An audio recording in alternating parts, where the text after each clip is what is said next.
Hello everybody and welcome back to Red Eagle Politics. Make sure you guys like this video down below and subscribe to the channel if you are new. So the Republican election losing streak continues as Democrats went out there last night as anticipated and flipped New York's 3rd Congressional District seat in the special election that was basically designed to replace George Santos, who they expelled from Congress a couple of months ago. And honestly, this just further proves that these RINOs in Congress are extremely counterproductive to getting things done. They talk about electability all the time, and then what do? They go out there and then they remove somebody in a seat that would be prone to flip if they were to remove that individual. And they did so to narrow their majority just so they could get rid of somebody because they happened to tell a few lies about their personal life. Meanwhile, a lot of these Republicans that led the charge against George Santos to remove him have been involved with insider trading, a lot of more serious, more consequential lying and corruption. But no, the George Santos issue, in their opinion, is number one. They call him the embarrassment, when in reality, they're the embarrassment, and removing him and having the seat flip in the other direction was also a major embarrassment. And it's also important to note that they did this by running a candidate who was awful, and we're going to talk about that. And we're going to talk about this race. I'm going to give an autopsy report, and we're going to have the correct takeaways from this election because so many people are having the wrong takeaways. So many people in the Republican establishment, including the Nikki Haley campaign, are blaming Donald Trump for this, despite the fact that this candidate did not endorse Trump, basically implied that she would be never Trump, and did not have a Trump endorsement and was a registered Democrat. There were so many problems that were underlying, and we're going to talk about it all. But the blame, once again, is getting misplaced, even though it's ridiculous to place the blame on Donald Trump for this. But first, I have to tell you guys about our very good friends over at Patriot Gold. The Fed took the punch bowl away from the party yet again. The stock market's been betting on March rate cuts, but not so fast. All three indexes got pummeled on the news that the cuts were off the table. Is this why JP Morgan and UBS are calling for a 23% drop in the S&P? This is the longest time in history between recessions, and the recession indicator is ringing its most severe alarm in 40 years. Either you think Bidenomics is working or you're buying gold.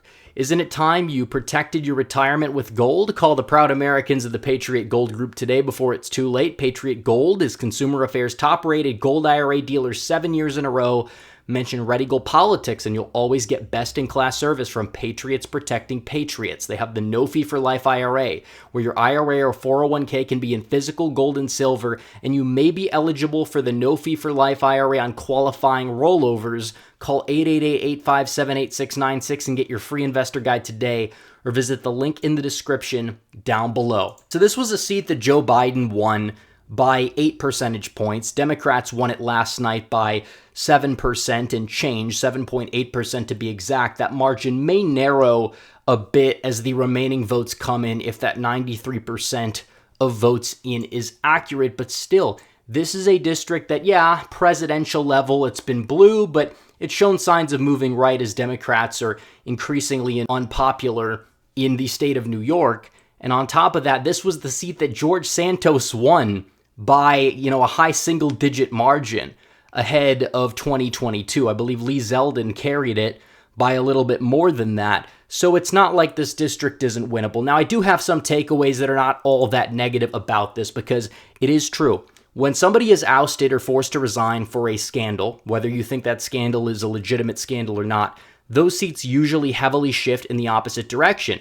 And the fact that this didn't, especially given the fact that you had an awful candidate, is actually a really positive thing and proves that Donald Trump may be making gains in New York and this district could end up flipping Republican in November. And I will say that. And when it comes down to it, the most accurate poll in this election that showed this race being like a 4 or 5 point difference, because some of the other polls had it like 1 or 2. But the most accurate poll shows Donald Trump winning this district by 5 points in the November election. So to say this has any, meaning or any weight regarding 2024, it really doesn't whatsoever in the general election. So, number two, Mazie Pilip, or however you pronounce her name, was a horrendous candidate. And this is a problem with the GOP. They have this tendency to run candidates not based on merit, because they claim to be the merit-based party who rejects racial identity politics. But what do? They run these candidates based on identity politics that solely campaign on their identity, and they think it's going to help them win. And that's not what wins. Any voters that are swayed by that stuff are usually going to be voting Democrat anyways. Ironically enough, she was a registered Democrat. She was a flip-flopper. She was, pro, quote-unquote, personal choice regarding abortion. She was anti-gun. She supports an assault weapons ban. These are not things that win over voters or get out the base, which is something you need to do, especially in an election like this. And she served in the foreign military. I don't care what you think of the conflict overseas. Most Americans and most Republican voters, it is true that they do support Israel, even though you do have a large, I guess you would say growing group of people on the right that's kind of a little bit ambivalent towards them or in some cases anti-Israel. But still, running somebody who served in the foreign military and that's their credential, it's never a good look, especially because she kept running on that issue. And that's not going to turn out voters, even though this district does have a large Jewish population. A lot of those Jewish voters voted for Suozzi over Pilip at the end of the day anyways. And it's like, if the Democrats ran some gay white millennial whose claim to fame was serving in the Ukrainian military and being gay and young in a 40% black district in North Carolina that leans Republican, and they were running up against somebody who was a solid candidate, because Suozzi was. He was a former tenured congressman of a nearby district, and a lot of his campaign was rhetoric, but he did run on, securing the border more so than other Democrats, and obviously it's not going to carry water. He's going to go in there. He's going to be a party vote for the Dems, but still, it's politics. And either way, if the Democrats did this in the inverse, it would not work out well for them. I'm serious. I'm not saying that this district would need a die-hard MAGA type to win, but you can't run somebody who's an avowed RINO who just spits in the face of the base and expects them to do well. Somebody like Lee Zeldin, if he ran in the special election, I think he would have won it. And you can't abandon the base, even in a light blue district, and expect to win. And also there was a snowstorm as well. And this is a major problem Republicans have, because still they're getting outflanked by the Dems in terms of how many votes are banked. Early voting, mail-in voting. Seriously, Democrats are still doing it at high numbers. Republicans aren't. And then when you have a snowstorm, well, so many people that ordinarily could get out and vote may not vote. We saw that happen in the state of Nevada. And this is a major problem, and it's not just in New York last night. Pennsylvania, this race right here, the Democrats won it in the Biden plus 10 district by 25 points. If Republicans flipped this district, they would have had the state house control, but they didn't, which is a major problem. And in the mail-in vote in this district, it was 87-13.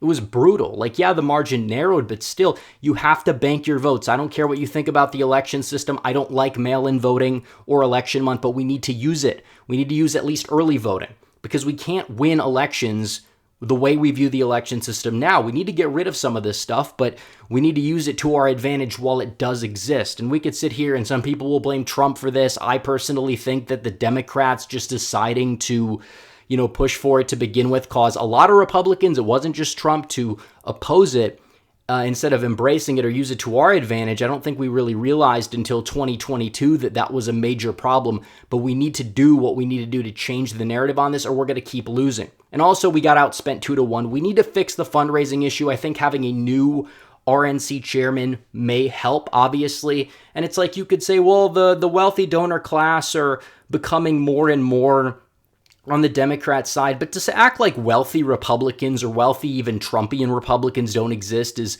just not true. Trump and Biden ran even among those making over $200,000 a year, just about even among that group. So we just need to be better at chasing donors more so than anything else. And also, getting rid of Santos was dumb. And maybe if you were worried about his electability, maybe you would go out there and you would make a deal with him where he drops out or something of running in 2024 for re-election. But they didn't do that because they're dumb. That's how they operate. They're dumb. And obviously, just ousting him definitely caused Democrats to be more energized in this race, because that's what happened. In Oklahoma last night, in like a Trump plus 30 district, Democrats barely lost a race, and that was because one Republican had to resign due to a DUI. And obviously, we know what happens when somebody resigns due to scandal. The election flips heavily in favor of the other party, usually. Not enough to flip it in this district, obviously, but still. The fact Republicans still overperform Biden despite all of that, if anything, is a positive development, but we need to get our act together.